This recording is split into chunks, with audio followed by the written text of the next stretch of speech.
in recent times in the news, there was a story about a few kids that were electrocuted in a pool due to a pool light in Florida, I believe it was.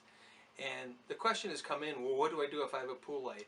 And again, the initial response is out of fear, afraid of that happening, which absolutely, is there a possibility? Sure.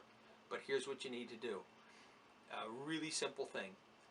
Does your light run through a GFI, a ground fault interrupter?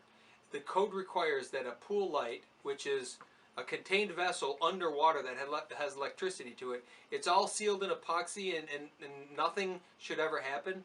But if it's not wired through a ground fault interrupter, which what happens in a GFI is if any water touches any of those electrical components on the inside, a ground fault interrupter senses that change and automatically shuts the power off.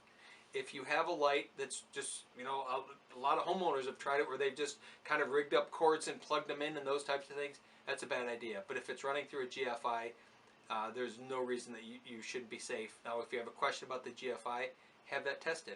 Have an electrician come out, make sure that GFI is working. Now, the GFI could be a GFI outlet on a wall somewhere, or it could also be on the breaker panel in your breakers in your house. It could have a yellow button on it that signifies that it's a GFI. If you're wondering if it works, hit that button and see if it clicks off.